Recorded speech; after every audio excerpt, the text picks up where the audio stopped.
उसने लगातार 48 घंटे ऑपरेशन थिएटर में काम किया था। जैसे ही वह रात की फ्लाइट में बैठा, आंख लगते ही एक एयर होस्टेस की तेज आवाज उसके कानों में गूंज उठी। सर, ये फ्लाइट ओवरबुक हो चुकी है, कृपया तुरंत विमान से उतर जाइए। मैंने झुंझलाकर आंखें खोली। सामने देखा कि पूरा क्रू एक महिला यात्री की खूब खातिरदारी कर रहा था। मैंने कहा, उसे चढ़ने दिया जा रहा है, लेकिन मैं जो पहले से सीट पर बैठा हूँ, मुझे उतारा जा रहा है। एयर होस्टेस ने मेरा कॉलर पकड़ लिया। उसने मुझे झटके से खड़ा किया और तिरस्कार से बोला, वो देश के सबसे अमीर आदमी की इकलौती बेटी है, उसे तुरंत शेंगचेंग पहुंचना है ताकि वह घोस्ट डॉक्टर को बुला सके। एक जान बचाने वाली सर्जरी करनी है। फिर उसने मेरी ओर घूरते हुए कहा, और तुम एक ऐसा गरीब आदमी जो पूरा टिकट तक नहीं खरीद सकता। लो, 200 रुपए काफी होंगे तुम्हारे लिए। ये कहकर उसने नोट मेरे चेहरे पर फेंक दिया। अगले ही पल उसने मुझे और मेरा सामान दोनों को विमान से बाहर निकलवा दिया। मैंने देखा वो वापस उसी महिला के पास गया और मुस्कुराने लगा। मेरे होंठों पर ठंडी हंसी आ गई। उसे लगा मैं कोई गरीब आदमी हूँ जो टिकट नहीं खरीद सकता, लेकिन उसे क्या पता था कि मैं वही डॉक्टर हूँ जिसे बुलाने के लिए शेंग परिवार पिछले 1 साल से हाथ जोड़कर विनती कर रहा था। आज बड़ी मुश्किल से मैंने समय निकालकर शेंगचेंग आने का फैसला किया था और उन्होंने उसी घोस्ट डॉक्टर को विमान से उतार दिया। ठीक है, अब मैं ये सर्जरी नहीं करूंगा। शेंग परिवार का मरीज चाहे इंतजार करते करते मर जाए। 10 साल से दुनिया भर में सर्जरी करते हुए ये पहली बार था कि मुझे मेरे ही मरीज ने फ्लाइट से उतरवा दिया था। ये वाकई हास्यास्पद था। मैं टिकट काउंटर पर पहुंचा। क्या मतलब है कि रिफंड नहीं मिलेगा? स्टाफ बोला, सर, रिफंड नहीं हो सकता। मैंने गुस्से में कहा, आपकी एयरलाइन ने ओवर बुकिंग की। मैं सामान्य तरीके से बोर्ड हुआ था, फिर मुझे जबरदस्ती उतार दिया गया। अब आप कह रहे हैं कि पैसे भी वापस नहीं मिलेंगे? कर्मचारी ने ठंडे स्वर में जवाब दिया, आप खुद विमान में चढ़े थे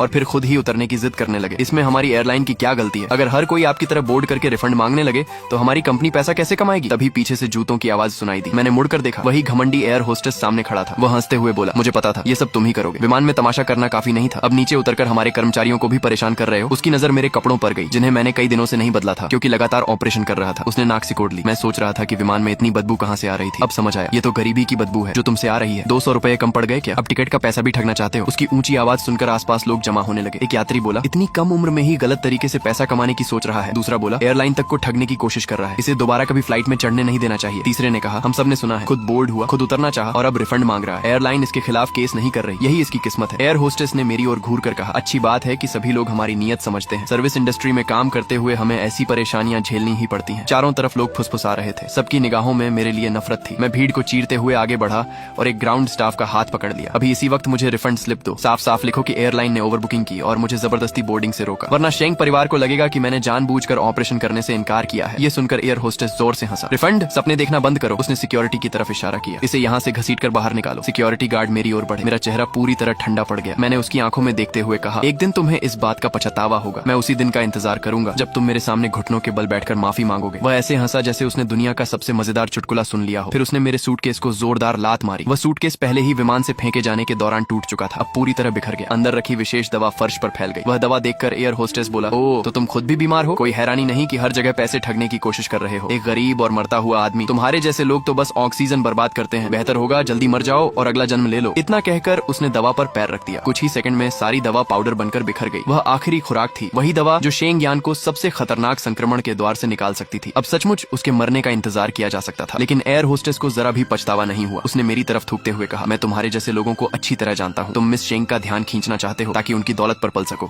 है ना? कभी आईने में खुद को देखा है? कूड़े से ज्यादा कुछ नहीं हो। इसके बाद लंबे चौड़े सिक्योरिटी गार्डों ने मुझे कचरे की तरह बाहर फेंक दिया। मेरा सामान भी मेरे ऊपर आ गिरा। दफा हो जाओ, हमारे एयरपोर्ट की हवा तक गंदी मत करो। मैं हंसा और पुलिस को फोन लगाने के लिए मोबाइल निकाला, लेकिन तभी फोन लगातार वाइब्रेट करने लगा। कॉल उठाते ही शेंग परिवार के बटलर की गुस्से भरी आवाज सुनाई दी, तुम कहाँ हो? एयरलाइन ने बताया कि तुमने फ्लाइट में हंगामा किया और खुद उतरना चाहा। तुम्हें इस सर्जरी के लिए बुलाने हेतु शेंग परिवार ने तुम्हारे अस्पताल में 1 अरब का निवेश किया है और फिर भी तुम समस्याएं खड़ी कर रहे हो। तुम खुद को समझते क्या हो? अगर मिस शेंग की हालत इतनी गंभीर न होती और सिर्फ तुम ही उन्हें बचा सकते तो हम तुम्हें कभी नहीं बुलाते। ज्यादा घमंड मत करो। अगर आज रात ऑपरेशन थिएटर में तुम दिखाई नहीं दिए तो जिंदगी भर डॉक्टर के रूप में काम करने का सपना भूल जाओ। और याद रखना, अगर मिस शेंग को कुछ हुआ तो तुम भी उनके साथ मरने के लिए तैयार रहना। इतना कहकर उसने फोन काट दिया। मैंने गहरी सांस ली और वापस कॉल किया। बटलर ने तुरंत फोन उठाया। अगर बेकार बातें करने का समय है तो शेंग चेंग पहुंचने का रास्ता ढूंढो। मैंने ठंडे स्वर में कहा, मैं नहीं आ रहा। कारण जानना है तो मिस शेंग वाली फ्लाइट के क्रू से पूछो। एक हाथ से मैंने बिखरा हुआ सामान उठाया, दूसरे हाथ से मोबाइल बैंकिंग खोली और शेंग परिवार द्वारा भेजी गई 50 लाख की एडवांस फीस वापस कर दी। 50 लाख? वह मेरी इज्जत नहीं खरीद सकते थे। पैसे लौटाने के बाद मैंने बटलर को बोलने का मौका भी नहीं दिया। फोन काटा और उसका नंबर ब्लॉक कर दिया। फर्श पर बिखरी हुई दवा को देखते हुए मैं ठंडे स्वर में हंसा। मैं शेंग यान की जान नहीं बचाऊंगा। फिर मैं टैक्सी पकड़कर सीधे अस्पताल पहुंच गया। लेकिन जैसे ही मैंने ऑफिस का दरवाजा खोला, एक ऐश ट्रे मेरे कान के पास से उड़ता हुआ निकला। फू जियोलिन, डायरेक्टर गर्जा, तुम्हारी हिम्मत कैसे हुई मिस शेंग को परेशान करने की? उनकी सुरक्षा के लिए क्रू के पास तुम्हें फ्लाइट से उतारने के अलावा कोई विकल्प नहीं था, लेकिन तुमने उल्टा उन्हीं पर दोष मढ़ दिया। शेंग परिवार की हैसियत क्या है और तुम्हारी क्या? तुमने उनका निमंत्रण ठुकरा दिया। अब डॉक्टर की नौकरी करने का सपना भूल जाओ।